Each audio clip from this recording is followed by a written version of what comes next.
महापौर, प्रदेश कार्य समिति के सदस्य, रीवा जिला संगठन के प्रभारी, जिनके नेतृत्व में, जिनके मार्गदर्शन में लगातार रीवा जिला नई ऊंचाइयों को छू रहा है, ऐसे श्री शशांक श्रीवास्तव जी का भी एक बार जोरदार तालियों के साथ स्वागत करें। आदरणीय शशांक जी भाई हमारे बीच हम सबके लिए बड़े गौरव का क्षण है, हमारे लिए सौभाग्य का विषय है कि हमारे बोलिए भारत माता की, भारत माता की, भारतीय जनता पार्टी जिंदाबाद, भारतीय जनता पार्टी जिंदाबाद।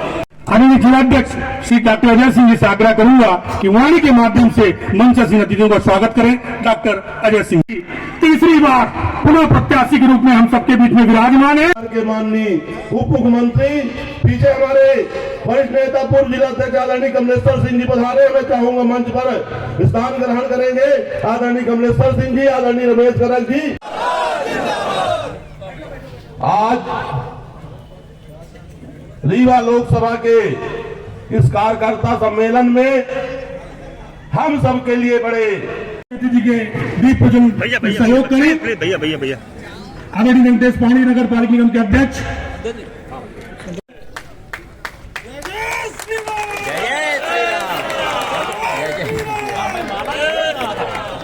मैं तो माला खोज रहा दिखा नहीं था, इसलिए विजय की माला पहनाना था। मैं एडवांस में पहना दूं? बताइए, पहना दीजिए। कोई हाथ नीचे नहीं दिख रहा है, जब देख लीजिए भाई। तो चलिए सबकी ओर से मैं पहना रहा हूँ विजय की। धन्यवाद। जय श्री राम, जय श्री राम, जय श्री राम, जय श्री राम। आप सबके मेहनत और परिश्रम के बल पर हो गया काम। जय श्री राम। 5 मिनट में अपन बात खत्म करब। वो पायलट का हल लागे कि मुख्यमंत्री जी का जल्दी से यहाँ से उप मुख्यमंत्री जी का जाए का है। अपना पंचे 14 माह में ही दिल्ली पहुंचाएं और 2 बेर आज से मेरी तीसरी बेर भारतीय जनता पार्टी हमें ही उम्मीदवार बनाइस। एक लिए हम श्रद्धेय प्रधानमंत्री नरेंद्र मोदी जी, भाजपा के राष्ट्रीय अध्यक्ष आदरणीय नड्डा जी, पूरी चुनाव समिति के प्रति कृतज्ञता ज्ञापित करी थे कि हमारे जैसे साधारण कार्यकर्ता का यह अवसर दीनगा। अपना पंचे गवाह हैं, 10 साल हम कौन मेयर से काम किए हैं। अगर भारत रामचंद्र जी के खड़ाऊ सिंहासन मधई के राज्य की तो अपना पंचन का हम गवाही दे के कही थे कि हम ये सांसदी का अपना के चरण में रखी के काम किए हैं। संसद के सदस्यता का तब हम साफा बांध के नहीं भागन, अपना के दोहरे मौका धई के हम चाह काम किए हैं। कहा थे राजनीतिक वैभव पचाव बहुत कठिन है, राजनीति के वैभव का पचावे के काम किए हैं। अपना के साथ दिन रात बिना कोनो भेदभाव के खड़े हो के काम किए हैं। कार्यकर्ता का अपना का हम कार्यकर्ता नहीं मारन, हमारे जिस्म के टुकड़ा के रूप में अपना हमेशा रहन है राहत और आगे जब तक सांस है तब तक अपना के साथ अपना के जिस्म के रूप में जुड़ के राहत। अंत में हम फिर से अपने नेतृत्व का प्रति कृतज्ञता ज्ञापित करी थे। वो अपना के स्नेह का, अपना के प्रेम का हम अपने एनडीए ने मिलकर के, भारतीय जनता पार्टी गठबंधन ने मिलकर के इतना काम किया है। मैं रीवा आता था 2014 के पहले भी आता था, जब यहाँ कांग्रेस की सरकार थी उस समय भी आता था। यहाँ तमाम युवा साथी हैं, उनको कांग्रेस का कुशासन पता ही नहीं होगा, लेकिन कई लोग ऐसे हैं जिनको कांग्रेस का कुशासन, कांग्रेस के समय की मध्य प्रदेश की बर्बादी और देश की बर्बादी सब याद होगी। 10 वर्ष जब मनमोहन सिंह जी के अगुवाई में कांग्रेस की देश में सरकार थी, 12 लाख करोड़ का घोटाला हुआ था। भ्रष्टाचार के दलदल में देश डूब गया। और जब माननीय नरेंद्र मोदी जी ने देश से कहा कि हमें 272 प्लस चाहिए, तो आपने 283 सांसद जिता करके माननीय नरेंद्र मोदी जी के नेतृत्व में बहुमत दिया।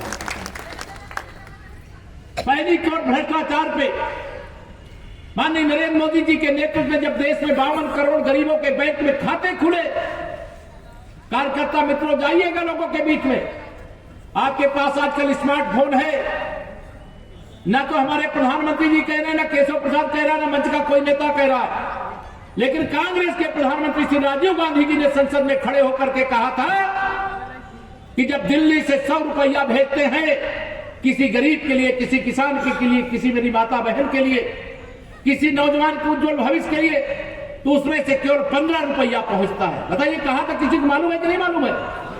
और मेरे मोदी जी के नेतृत्व में सरकार बनने के बाद 34 लाख करोड़ रुपया देश के लिए भी पूछिएगा।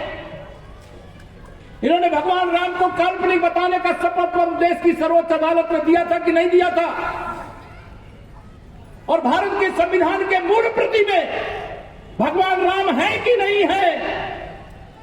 भाजपा पर कटाक्ष करते थे, हम लोग नारा लगाते थे कि रामलला हम आएंगे, मंदिर भव्य बनाएंगे, ये कहते थे तारीख नहीं बताएंगे। जब तारीख बताया तो निमंत्रण ठुकरा दिया।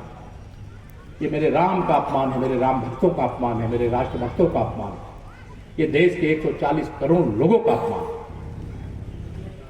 जिस बीमारी का इलाज आजादी के तत्काल बाद भगवान सोमनाथ के मंदिर की तरह अयोध्या, मथुरा, काशी के मंदिरों का होना चाहिए, वह तुष्टीकरण की घटिया घिनौनी राष्ट्र विरोधी राजनीति के कारण इन्होंने इस समस्या को लटकाए रखा। और जब हमें याद आती है पूज्य अटल बिहारी वाजपेयी जी का वह भाषण, जब उन्होंने कहा था कि आज हमारी संख्या कम है, आज हम पर हंस रहे हो, लेकिन एक समय देश में ऐसा आएगा जब हम सत्ता में बहुमत के साथ होंगे। आज तुम हम पर हंस रहे हो, कल देश तुम पर हंसेगा। और आज देखो तो जनेऊ ऊपर से धारण करते हैं, लगता है सबसे बड़ा सा टीका लगाते हैं, और वह भी चुनावी हिंदू बन जाते हैं। इनको जवाब देने का ऐतिहासिक समय है। आप सब कार्यकर्ता हनुमान जी की तरह शक्तिशाली, बड़े ऐसे कार्यकर्ता हो जो लगातार चुनाव जिताते रहे, मैं आपका अभिनंदन करता हूं। लेकिन यह चुनाव जो 2024 का लोकसभा का है, ये 5 साल फिर से नरेंद्र मोदी जी को प्रधानमंत्री बनाने का ही नहीं है, इस देश को 100 वर्ष आगे ले जाने का, 100 वर्ष आगे ले जाने का है। और जिस दिन रामलला के प्राण प्रतिष्ठा का कार्यक्रम हो रहा था, आदरणीय प्रधानमंत्री जी ने उन्होंने कहा था हम 1000 साल के भारत की नींव डालने का काम कर रहे हैं। इसलिए चुनाव एक पीढ़ी 2 पीढ़ी का नहीं है। इस चुनाव में कांग्रेस मुक्त भारत बनाना अर्थात भ्रष्टाचार मुक्त भारत बनाना, कांग्रेस मुक्त भारत बनाना अर्थात गरीबी मुक्त भारत बनाना, कांग्रेस मुक्त भारत बनाना अर्थात नौजवानों के उज्जवल भविष्य का मार्ग प्रशस्त करना, महिलाओं का सशक्तिकरण करना, किसानों की आमदनी बढ़ाना, गरीबों की भलाई करना, या देश में रिकॉर्ड बनाना। मैं आया था राजेंद्र शुक्ला जी का चुनाव प्रचार करने के लिए, उसमें प्रत्याशी घोषित नहीं हुए थे, यात्रा चल रही थी, जन आशीर्वाद यात्रा। अब आप सबको जोर लगाना है भाई, आपको सांसद बनाना है। हो सकता है राष्ट्रीय नेतृत्व कुछ और बना करके मिश्रा जी को वापस भेजें, लेकिन रिकॉर्ड बनाना पड़ेगा भाई। अभी से तय करके अभी चलिए हर बूथ पर बताइए 75% वोट हमारा है कि नहीं है? सबका साथ सबका विकास किया है कि नहीं किया है? जो हमें वोट नहीं देता था उसको भी विकास का लाभ दिया है कि नहीं दिया है? गरीब कल्याण की योजनाओं का लाभ उन तक भी पहुंचा है कि नहीं पहुंचा है? अगर सबका साथ सबका विकास किया है तो सबसे वोट पाने का अधिकार हमें है कि नहीं? हमारी पार्टी को है कि नहीं? हमारे कार्यकर्ता को है कि नहीं है? आप सबको अपील करना चाहता हूं, आप बूथ से लेकर के, शक्ति केंद्र से लेकर के मंडल से, सब पार्टी के प्राण हो। जो वोट हमें नहीं देता था उसके पास भी जाइएगा, वह भी वोट देना चाहता है। अगर अनुच्छेद 370 जम्मू कश्मीर से समाप्त हुआ है और देश के प्रधानमंत्री जी ने कहा है कि हम डॉक्टर श्यामा प्रसाद मुखर्जी जी के चरणों में लगातार पुष्पांजलि अर्पित करते हैं, उन्होंने कहा कि एक देश में 2 निशान, 2 विधान, 2 प्रधान नहीं चलेंगे, बलिदान दे दिया। भाजपा ने वादा किया था जब हम बहुमत में आएंगे तो ये हमारा वैचारिक मुद्दा है, ये 370 को हटाएंगे। आज 370 समाप्त हो गई।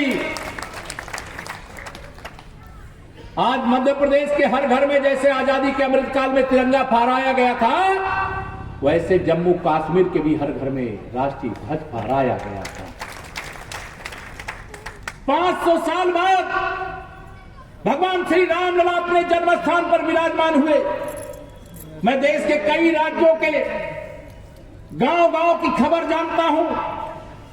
जिस दिन भगवान श्री राम लला 500 साल बाद अपने जन्म स्थान पर विराजे हैं, पूरे देश और दुनिया के राम भक्त खुशी के आंसू बहा रहे थे।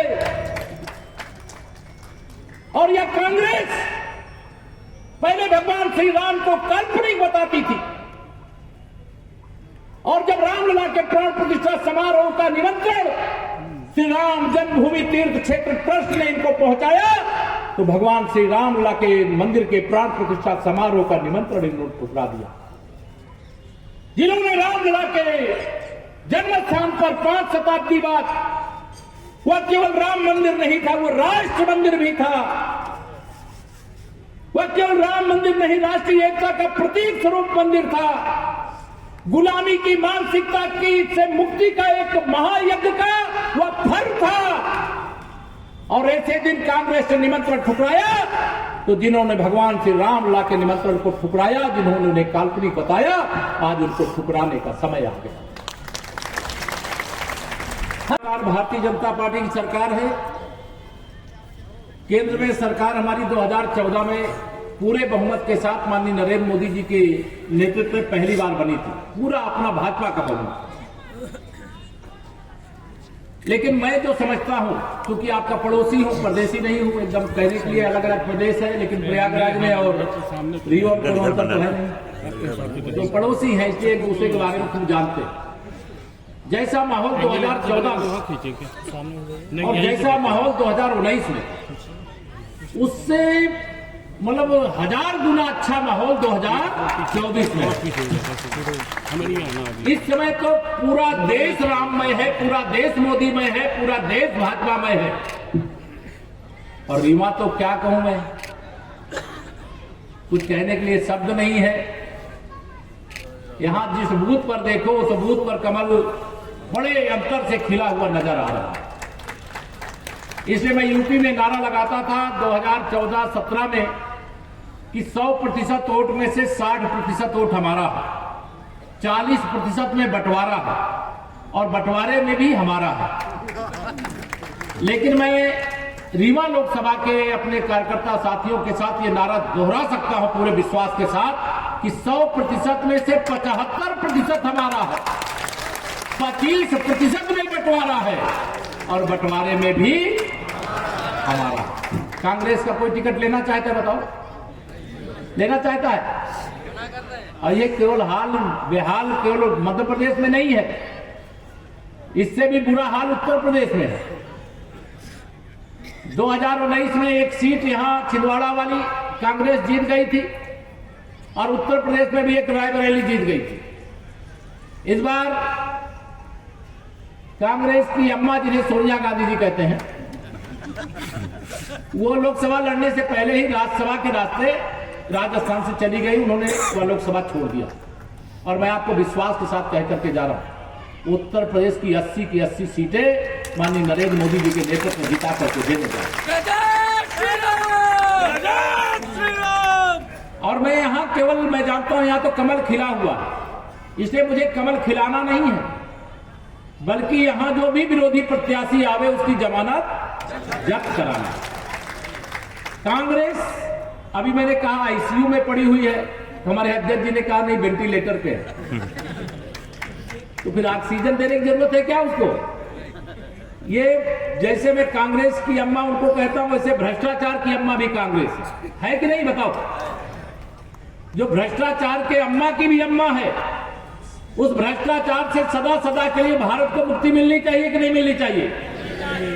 और यह मुक्ति माननीय नरेंद्र मोदी जी के अलावा कोई दिला सकता है क्या? अगर माननीय नरेंद्र मोदी जी ने प्रधानमंत्री संसद में खड़े होकर के ये कहा है कि 370 प्लस कमल का फूल बाकी सब कुछ जाओ भूल।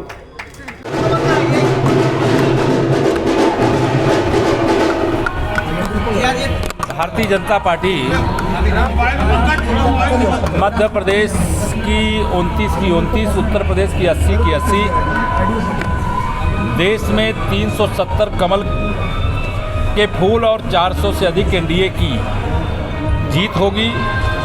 पूरा देश मोदी में है, पूरा देश राम में है, पूरा देश भाजपा में है, पूरा देश कमल के फूल में है। विरोधी हताशा निराशा में डूबे हुए हैं और कांग्रेस को देश ने नकार दिया है। अभी 23 जीते हैं मध्य प्रदेश में, 24 लोकसभा में आए। लोकसभा को देखते हुए जैसे उनकी यात्रा चल रही राहुल गांधी की, उसको कितना चुनौती मानते देखिए, हैं? श्री राहुल गांधी जी के बारे में मैं इतना कहता हूं कि जहां जहां पांव पड़े श्री राहुल गांधी के, वहां वहां कांग्रेस का बंटा ढार हो गया और मध्य प्रदेश में जो थोड़ा बहुत बचा होगा वह भी चला जाएगा। और हम लोग एक नारा लगाते हैं, पहले लगाते 100% में से 60% वोट हमारा है, 40% में बंटवारा है। लेकिन आज मैं रीवा की धरती से नारा लगा सकता हूं, जिस प्रकार से पार्टी नेतृत्व ने फिर से श्री जनार्दन जी के ऊपर भरोसा व्यक्त किया है कि 100 में से 75% वोट हमारा है, 25% में बंटवारा है और बंटवारे में भी हमारा है, क्योंकि हमने सबका साथ सबका विकास किया है। इस बार लोकसभा कितनी सीट लेके आएंगे? 370 प्लस कमल के फूल, 400 से अधिक एनडीए की जीत होगी। जो मोदी जी कहते हैं वो देश की जनता उसके लिए संकल्पबद्ध होकर के लग जाती है। लोकसभा की क्या रणनीति रहेगी इस बार? लोकसभा की रणनीति कांग्रेस मुक्त भारत बनाने का, भ्रष्टाचार मुक्त भारत बनाने का, गरीबी से मुक्त भारत बनाने का।